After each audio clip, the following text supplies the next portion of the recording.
What's going on, guys? Today we're talking about my dark horse contenders. Let's get into it.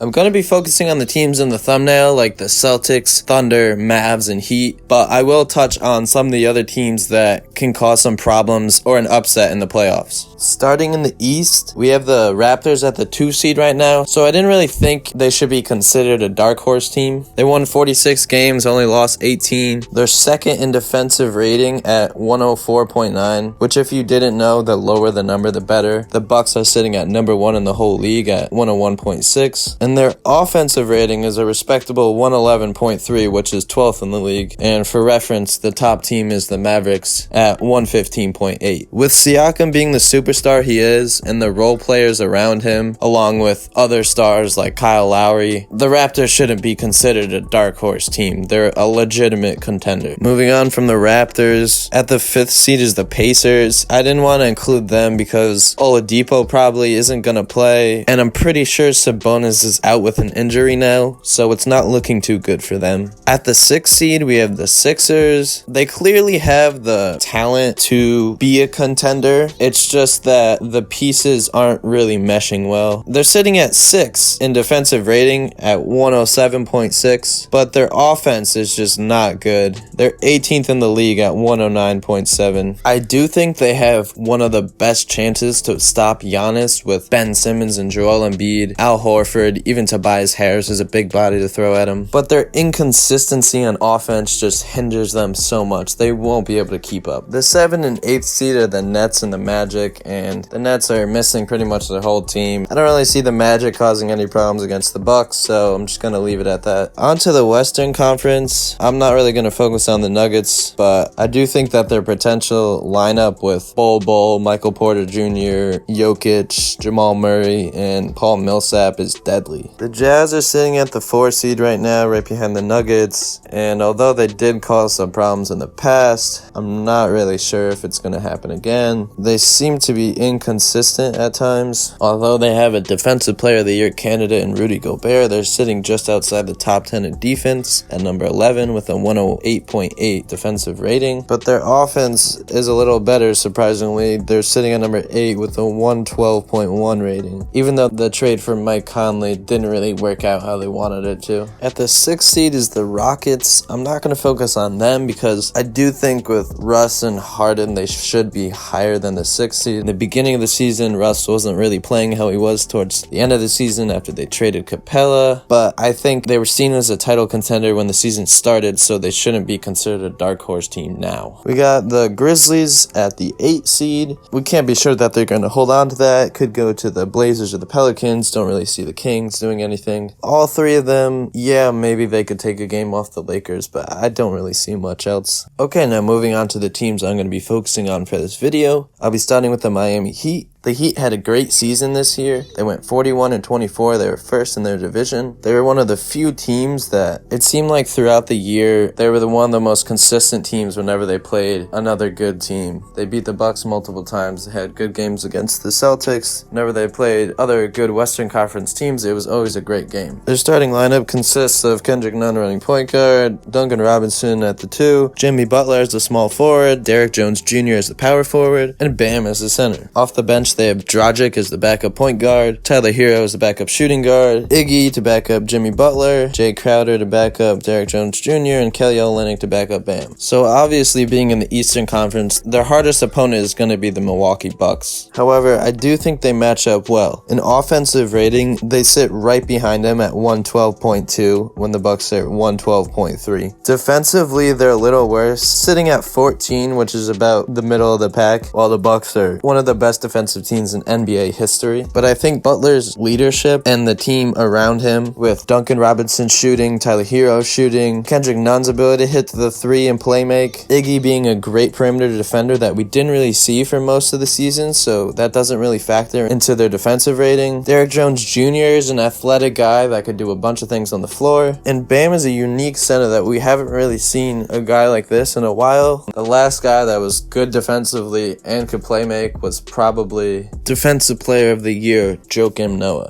Now looking at the stats of the two leaders of this team in Jimmy Butler and Bam Adebayo, I see that throughout the year, their usage rate has gone up. And not only that, but their efficiency and impact of the game has also improved. Jimmy had a career year in rebounds and assists, and people thought that he would be a problem when he left the Sixers and joined the Heat. But he proved that he could be a great leader on this team and lead them to a playoff spot. And Bam Adebayo, in only his third year, has become an all-star center who is only going to continue to improve. I think with these two star players and the role players around them, they should cause some problems for the Bucks and any team they face in the playoffs. On to the other team in the Eastern Conference that I want to focus on. We'll be talking about the Boston Celtics. Originally, I had the Raptors on here instead of the Celtics, but then I realized that the Raptors are a higher seed than the Celtics and ranked higher in the power rankings. So before the season started, people were unsure of how the Celtics were going to do with their new acquisition of Kemba Walker. Although there were a lot of injuries on this team throughout the year, they managed to go 43-21 and ranking number 5 in offensive rating at 112.3, tied with the Bucks, as well as number 4 in defensive rating, right behind the Lakers and above the Clippers. They definitely have one of the better starting lineups, with Kemba Walker at point guard, Jaylen Brown at shooting guard, Tatum at small forward, Gordon Hayward at the 4, and Tice at center. And also good players off the bench like Marcus Smart, Cantor, and Semi Ojeleye and Grant Williams provide some decent defense. I think the main issue with this team is their size. Although they do have 4 ball handlers that could play make and shoot off the dribble, their center position is lacking. Tice is a good center that could set screens, pick and roll, pick and pop, do the little things, but he wouldn't be the best defender on a guy like Giannis. Looking at the leaders of this team in Jason Tatum and Kemba Walker, we could see some similarities to the Miami Heat duo. As the year progressed, Jason Tatum's usage rate consistently rose throughout the months. Yes, this might be due to injuries, but it seemed that the Celtics trusted him more and more as their best player. And before the season, it was unsure if it was going to be Jason Tatum or Kemba Walker as the number 1 option as this team, and I think he's proved himself as the number 1 option, as well as a great defender. And on top of that, in the second half of the season, he was on fire. He was averaging over 25 points per game and over 30 in the month of February. So right before the season shut down, he was at his peak, and I expect him to continue that into the playoffs. Moving on to Kemba Walker, he joined this team coming off an All-NBA selection, so people had high expectations, and for the most part, he delivered. The only thing was, he was injured a lot, which has been sort of an issue throughout his career, but if he's healthy, he will be a big reason why the Celtics will be able to take down some of the better teams like the Raptors and the Bucks. Overall, I could see the Celtics going to the finals. I'm not sure if they would be able to take down a team like the Lakers or the Clippers, but I definitely think they'll be able to go toe-to-toe with the Bucks and the Raptors. Moving on to my Western Conference dark horse contenders, I'm going to start with the Dallas Mavericks. Currently, they are sitting at the 7th seed at 40-27, which is only 3 games behind the 3rd seed in the Nuggets. So the seeding is very close in the Western Conference. Obviously, this year, we expected Luka to improve from his last season, but I don't think people were ready for Luka to become the player he is now. He's an MVP caliber player that was close to averaging a triple-double this year, leading his team to 40 wins in a season that wasn't finished, and solidifying himself as one of the league's best players. Besides him, they also have Seth Curry at shooting guard, Tim Hardaway Jr. at small forward, Maxi Kleber at power forward, and Kristaps at center. Obviously, Kristaps plays a big role in why this team is successful as well. He's a 7'3" unicorn that can do it all, but I think it's also important that they have great shooters on this team like Seth Curry and Tim Hardaway Jr. On top of that, they have a good bench in DeLon Wright, JJ Barea, Justin Jackson, Dorian Finney-Smith, and Boban. This year, they had the highest offensive rating at 115.8, with Luka Doncic, a second-year player, running the show. On the defensive end, they weren't that great. They ranked 17th in the league at 110 defensive rating, but I do think their defense is good enough. Looking at Luka's stats, it's clear that he was great the entire year. The same can't be said about Kristaps, but he was also dealing with injuries throughout the year and just came off an ACL tear, which is a big deal, especially for a big guy like Kristaps. I personally think that this team is very well rounded and have a great chance to cause some problems in the playoffs. If the seedings stay how they are right now, they'll end up playing the Clippers, and honestly, I think if Luka can play as well as he did all season and Kristaps plays the way that we know he he can, then I think this team has a good chance of